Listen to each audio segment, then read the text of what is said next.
So, hi guys.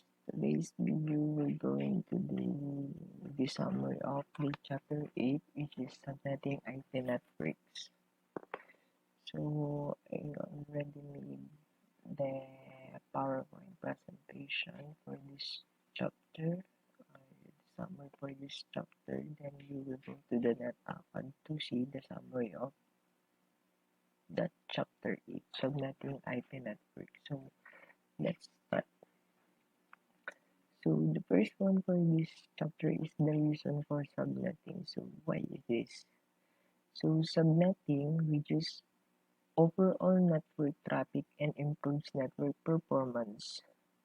It also enables an administrator to implement security policies such as which subnets are allowed or not allowed to communicate together. So the subnetting formulas, so there are formula to get the subnet mask. So to calculate the number of subnet that can be created from the bits borrowed, use the formula displayed and display the possible numbers of subnet that can be created when borrowing 1, 2, 3, 4, 5, or 6 bits. Note that the last two bits cannot be borrowed from the last octet because there will be no host address available. So the next one is for the calculating the host. So to calculate the number of hosts, each subnet can support examine the third and fourth octet. So after borrowing 7 bits for the subnet, there is one host bit remaining in the third octet and 8 host bit remaining in the fourth octet for a total of 9 bits that were borrowed. So that's it. So that's it for the calculating the host. After you borrow 7 bits for the subnet, there is one host bit remaining in the third. So 8 host bit remaining in the fourth octet. Then the total of that is that 9 bits that were not borrowed. So the 9 bits or the 9 hosts that were not borrowed. So the BLSM or the variable length subnet mask is subnetting is similar to traditional subnetting in that bits are borrowed to create subnet. So the formulas to calculate the number of hosts per subnet and the number of subnet created still apply. So different is the subnetting is not a single pass activity with BLSM or the variable length subnet mask. So the network is first subnetted and then the subnet are subnetted again. So this process can be repeated multiple times to create subnet of various size. So note that when using variable length subnet mask of BLSM, always begin by satisfying the host requirement of the largest subnet. So continue subnetting until the host satisfied. So the next one that we are done in variable length subnet mask. So the next one will be the IP version 6 or the Internet Protocol version 6 global unicast addresses. So IP version 6 or Internet Protocol version 6 subnetting requires a different approach than IPv4 or Internet Protocol version 4. So subnetting, the same reason for subnetting IPv4 addresses for Internet Protocol version 4 is space in order to manage network traffic also to apply to IP version 6. So, however, due to the large number of IP version 6 addresses, there is no longer the concern for conserving addresses. The IP version 6 address plan can focus on the best hierarchical approach to manage and assign IPv6 subnet.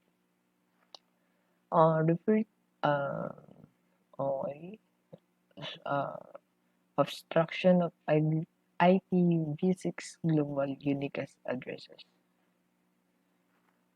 So the next one, because we are done in the IP version 6 global unique addresses,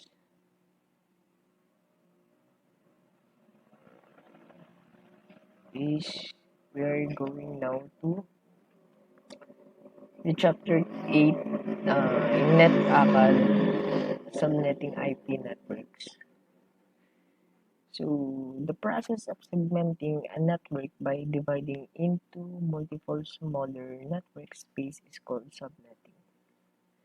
So every network address has a valid range host addresses. All devices attached to the same network will have an IPv4 host addresses for that network and the common subnet mask or network prefix. So traffic can be forwarded between hosts and directly if they are on the same subnet. So traffic cannot be forwarded between subnets without the use of a router. To determine if traffic is local or remote, the router uses the subnet mask. The prefix and the subnet mask are different ways of representing the same thing, the network portion of address. So IPv4 subnets are created by using one or more of the host bits as network bits. So two very important factors that will lead to the determination of the IP address block with the subnet mask are the number of subnet required. So in the maximum number of hosts needed per subnet, there is an inverse relationship between the number of subnets and a number of hosts. The more bits that are borrowed to create subnet, the fewer host bits that are available. So therefore, there are fewer hosts per subnet. So the formula 2, 2 raised n, where n is the number of host bits remaining, is used to calculate how many addresses will be available in each subnet. However, the network address and broadcast address within a range are not usable. So therefore, to calculate the usable number of addresses, the calculation 2 raised to n minus 2 is required. So subnetting a subnet or using variable length subnet mask or VLSM was designed to avoid wasting addresses. So Internet Protocol version 6 subnetting requires a different approach than IPv4 subnetting. An IPv6 address space is not subnetted to converse addresses. Rather, it is subnetted to support a hierarchical logical design for the network. So while IPv4 subnetting is about managing address scarcity, IPv6 subnetting is about building an addressing hierarchy based on the number of routers and the network they support. So careful planning is required to make best use of the available address space, size, location, use and cost access requirements are all consideration in the address planning process. So after it is implemented, an IP network needs to be tested to verify its connectivity and operational performance. So now that we are done in the PowerPoint and the content of the chapter 8 and this summary for that that we get in NetAcad. Hopefully you learn something about this video and thank you for watching.